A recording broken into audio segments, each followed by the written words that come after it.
Welcome to my channel. दोस्तों, आज मैं आपके साथ 5 ऐसी चार्ट पैटर्न शेयर करने वाला हूं। अगर आपको ये 5 में से किसी एक चार्ट पैटर्न भी मिल जाए तो उस पर ज़रूर से ट्रेड करना, क्योंकि ये सातों पैटर्न की एक्यूरेसी नेक्स्ट लेवल है। सबसे पहली पैटर्न है असेंडिंग ट्रायंगल। ये पैटर्न में आपको एक स्ट्रॉन्ग रेजिस्टेंस देखने को मिलेगा और हर बार प्राइस नीचे हायर लो बना के ऊपर की तरफ मूव करता है, और जहां ये रेजिस्टेंस और ये ट्रेंड लाइन मिलेगी उसे एरिया को हम एपेक्स बोलेंगे।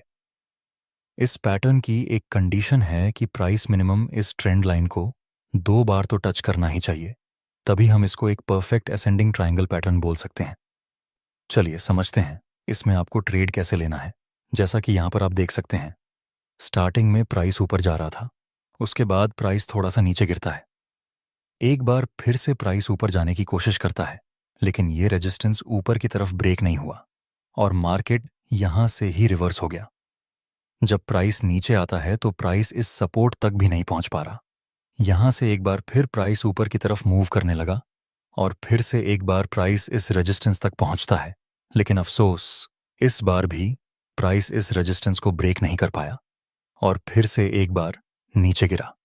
दोस्तों, आप देख सकते हैं प्राइस बार बार इस रेजिस्टेंस तक तो पहुंच जा रहा है, लेकिन प्राइस हर बार पिछले स्विंग तक भी नहीं आ रहा। उससे पहले ही प्राइस ऊपर जा रहा है, मतलब यहां अभी बायर्स हर बार जब प्राइस स्विंग के पास आती है तो वहां से प्राइस को ऊपर पुश देते हैं। मतलब ये सब स्विंग्स पर बायर्स अपनी एक्टिविटी शो कर रहे हैं।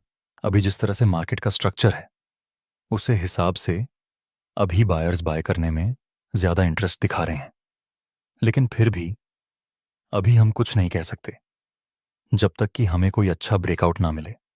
हम ये 2 पॉइंट को टच करके एक ट्रेंड लाइन ड्रा कर देंगे और ये रेजिस्टेंस, अब हम बस वेट करेंगे कि प्राइस इस रेजिस्टेंस को ऊपर की तरफ ब्रेक कर दे, तभी हम बाय के पोजीशन करेंगे।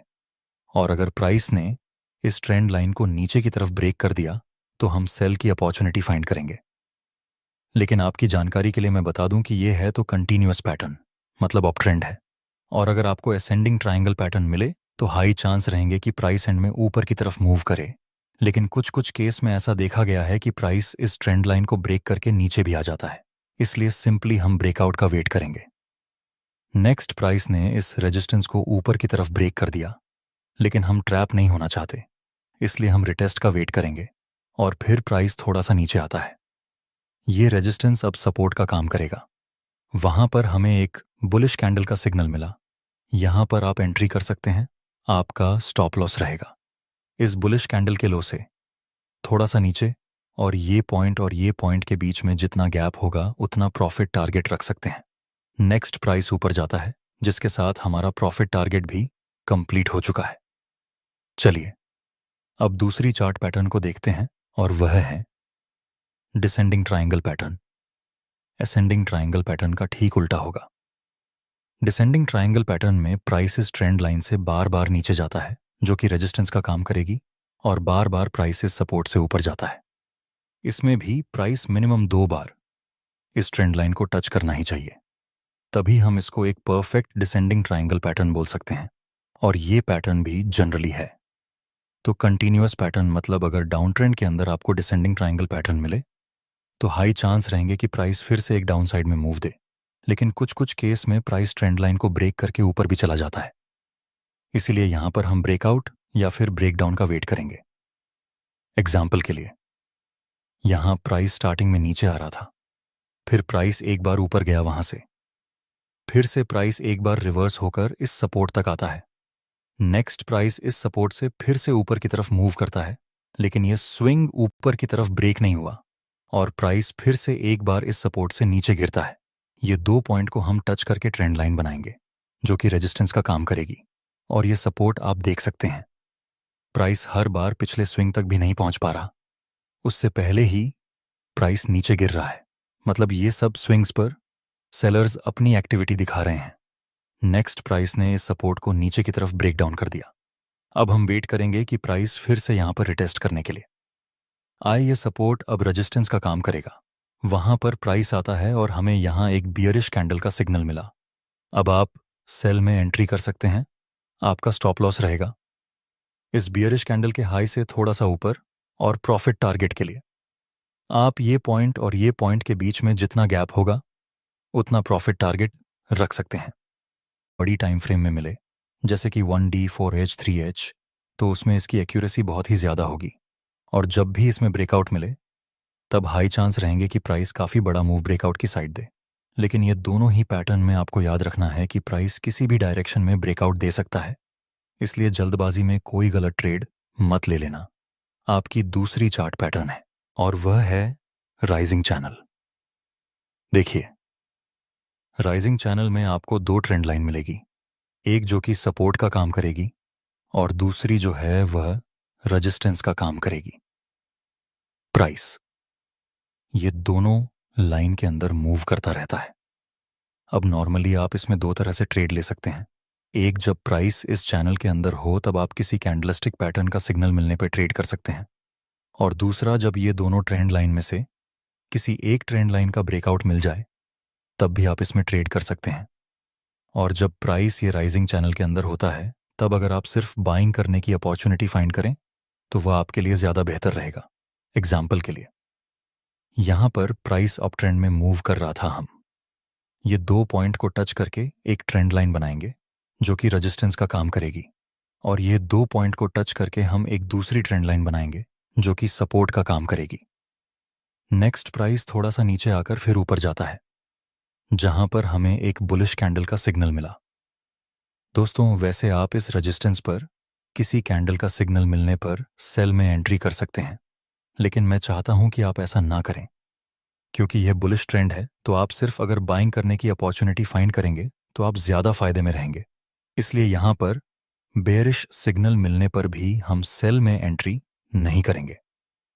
नेक्स्ट, प्राइस नीचे आता है और इस सपोर्ट के पास हमें फिर से एक बुलिश कैंडल का सिग्नल मिला। यहां पर आप बाय में एंट्री कर सकते हैं।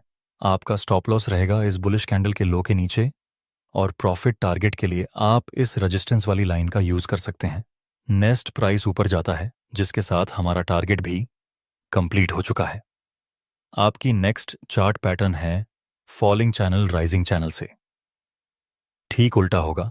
फॉलिंग चैनल में भी आपको दो ट्रेंड लाइन मिलेगी, ऊपर वाली रेजिस्टेंस का काम करेगी, नीचे वाली सपोर्ट का काम करेगी, और प्राइस फॉलिंग चैनल में डाउन ट्रेंड में मूव करता रहता है। ये दोनों ट्रेंड लाइन के बीच में, एग्जाम्पल के लिए, प्राइस यहां पर डाउन ट्रेंड में मूव कर रहा था। हम ये दो पॉइंट को टच करके एक ट्रेंड लाइन बना देंगे जो कि रेजिस्टेंस का काम करेगी। हम एक दूसरी ट्रेंड लाइन बनाएंगे। नेक्स्ट, प्राइस आता है इस ट्रेंड लाइन के पास जो कि रेजिस्टेंस का काम कर रही है। वहां पर हमें एक बेयरिश और कंफर्मेशन कैंडल का सिग्नल मिला, तो यहां पर हम सेल में एंट्री कर सकते हैं।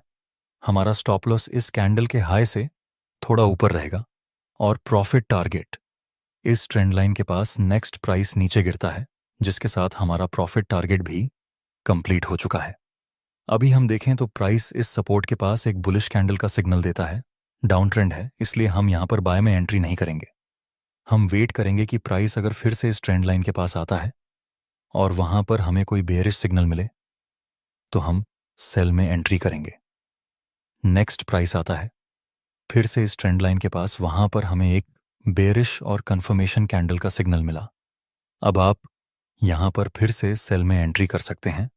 स्टॉप लॉस और प्रॉफिट टारगेट जैसा हमने पिछले ट्रेड में लिया था उसी तरह से रहेगा। नेक्स्ट, यहां पर प्राइस फिर से नीचे गिरता है जिसके साथ हमारा दूसरा टारगेट भी कंप्लीट हो चुका है। आपकी नेक्स्ट चार्ट पैटर्न है सिमेट्रिकल ट्रायंगल। ये पैटर्न न्यूट्रल पैटर्न है, मतलब जब तक ये पैटर्न का ब्रेकआउट नहीं मिलता तब तक हम कुछ कह नहीं सकते कि आगे प्राइस ऊपर जाएगा या फिर नीचे। इसमें आपको दो ट्रेंड लाइन मिलेगी, एक लाइन ऊपर से नीचे की तरफ आती है और दूसरी नीचे से ऊपर की तरफ जाती है। जब हमें इस पैटर्न में किसी एक तरफ का ब्रेकआउट मिले उसी तरफ हम ट्रेड में एंट्री कर सकते हैं। अगर प्राइस इस रेजिस्टेंस वाली ट्रेंड लाइन को ऊपर की तरफ ब्रेक करें तो हम रिटेस्ट का वेट करके बाय की अपॉर्चुनिटी फाइंड कर सकते हैं, और अगर प्राइस इस सपोर्ट वाली ट्रेंड लाइन को नीचे की तरफ ब्रेक करें तो हम रिटेस्ट का वेट करके सेलिंग की अपॉर्चुनिटी फाइंड करेंगे। और जहां पर ये दोनों ट्रेंड लाइन मिलती है उसे एरिया को हम एपेक्स कहेंगे। एग्जाम्पल के लिए, यहां पर प्राइस स्टार्टिंग में नीचे आ रहा था, फिर प्राइस थोड़ा सा ऊपर जाता है और फिर नीचे गिरता है, लेकिन यहां पर यह स्विंग नीचे की तरफ ब्रेक नहीं हुआ। फिर प्राइस ऊपर जाता है लेकिन यहाँ पर भी प्राइस इस स्विंग को ब्रेक नहीं करता और रिवर्स हो जाता है। और यहाँ एक बार फिर से प्राइस इस स्विंग को ब्रेक करने में नाकामयाब रहता है और फिर से नीचे की तरफ मूव करता है। अब हम ये 2 पॉइंट को टच करके एक ट्रेंड लाइन बनाएंगे जो कि सपोर्ट का काम करेगी, और ये 2 पॉइंट को टच करके हम एक दूसरी ट्रेंड लाइन बनाएंगे जो कि रेजिस्टेंस का काम करेगी। अब हम वेट करेंगे कि प्राइस ये दोनों में से किसी एक ट्रेंड लाइन को ब्रेक कर दे। जिस डायरेक्शन में ब्रेकआउट मिलेगा उसी डायरेक्शन में हम ट्रेड में एंट्री करेंगे। नेक्स्ट प्राइस ने इस सपोर्ट वाली ट्रेंड लाइन को नीचे की तरफ ब्रेक कर दिया। अब हम रिटेस्ट का वेट करके सेल में एंट्री कर सकते हैं। नेक्स्ट प्राइस इस ट्रेंड लाइन के पास आता है जो कि अब रेजिस्टेंस का काम करेगी। वहां पर हमें एक बेयरिश और कंफर्मेशन कैंडल का सिग्नल मिला। अब आप यहां पर सेल में एंट्री कर सकते हैं। आपका स्टॉप लॉस इस रेजिस्टेंस के थोड़ा सा ऊपर, और प्रॉफिट टारगेट के लिए आप ये पॉइंट और ये पॉइंट के बीच में जितना गैप होगा उतना प्रॉफिट आगे रख सकते हैं। नेक्स्ट हम देखें तो प्राइस नीचे गिरता है, जिसके साथ हमारा प्रॉफिट टारगेट भी कंप्लीट हो चुका है। दोस्तों, ये 5 पैटर्न थी जिसकी एक्यूरेसी काफ़ी अच्छी है, और अगर पर्सनली मेरी बात करूं तो मुझे राइजिंग चैनल और फॉलिंग चैनल में ट्रेड करना बहुत ही अच्छा लगता है। आपको कौन सी चार्ट पैटर्न में ट्रेड करना पसंद है, कमेंट में ज़रूर बताना।